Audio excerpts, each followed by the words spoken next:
Maniwala ka pa sa Diyos.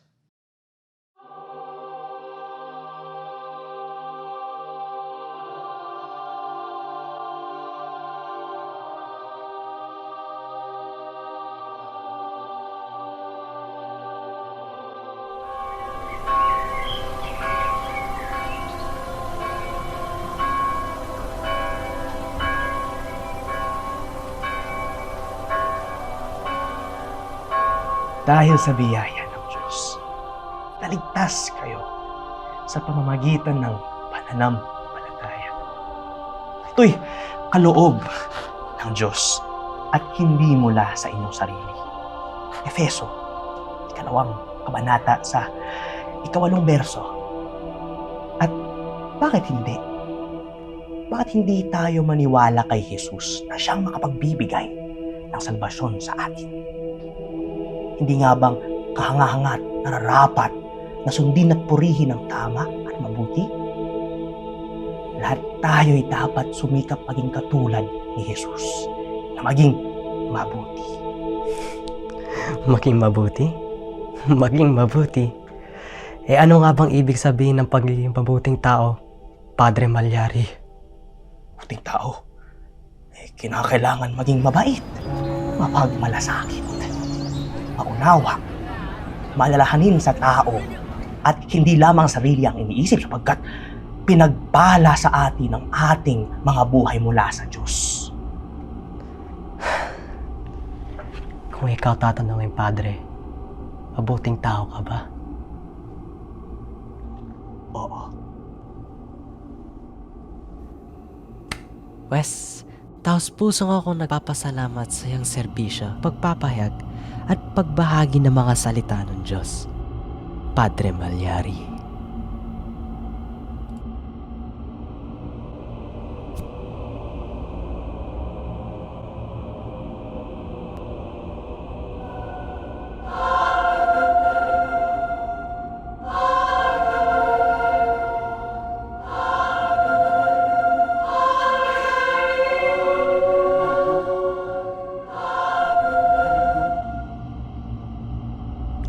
Padre Malyari, sa tingin mo ba sa paraan ng pangumpisal ay maliligtas ang iyong kaluluwa sa lahat ng mga kasalanan na ginawa mo?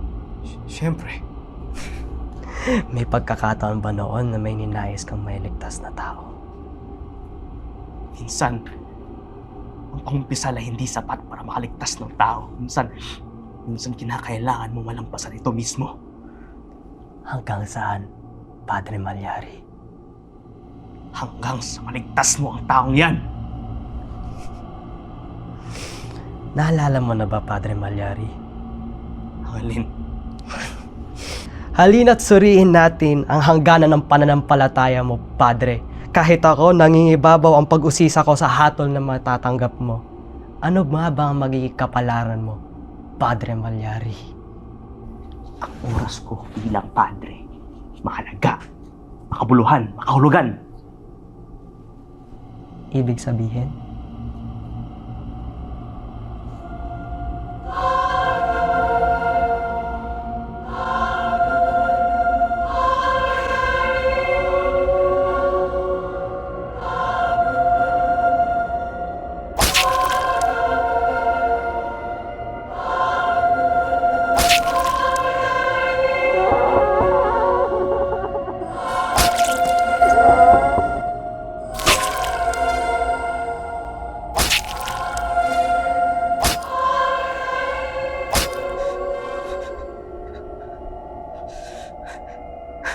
Wala akong kinalaman dyan. Wala kang kinalaman, Padre, sa mga tao, sa bayan na nakaranas ng pagpanaw, sa pagpaslang ng 57 inosenteng tao. Natagpuan lamang ang pumatay nang dumating ang taong 1826 na makita ang dugo sa mga kagamitan ng biktima mula sa iyong tahanan. Nakaupo ka dito sa harapan ko ngayon bilang padre, pero sino sa ating dalawa dito ang madumi ang kamay? Hindi ba yun tama, Padre? Wala akong panghihinayang nung buhay pa ako. Kasinungalingan ang nasaksihan ng mga mamamayan. Dahil lahat ng ginawa ko ay para maligtas ko yung aking ina. Hindi patas sa kanya. Hindi patas. Kanino? Nak? Jose? Ginawa mo ba ito para sa akin? Ina. Bakit? Bakit, Jose? Alam ko kung gaano kalala yung sakit mo, Ina.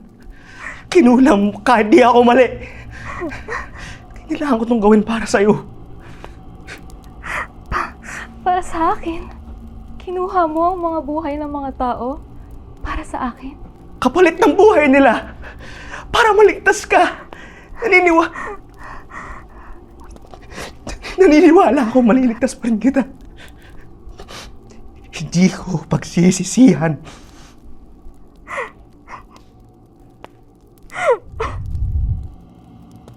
Di mo pagsisisihan, Padre Manyari?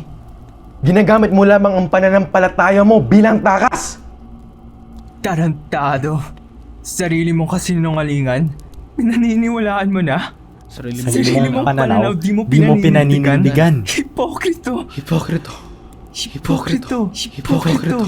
Hipokrito! Hipokrito!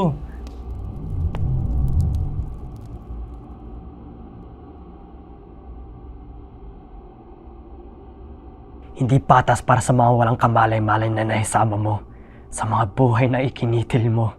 Hindi din ito patas para sa kanila. Kamali ka. Patunayan mo kung mali, Padre. Sino nga bang dinumihan ng kanilang kamay? Sino nga bang naguhugas ng kamay ngayon? Sino ang nagtatago sa kanilang pananampalataya? Hindi ako. Bakit? Kailangan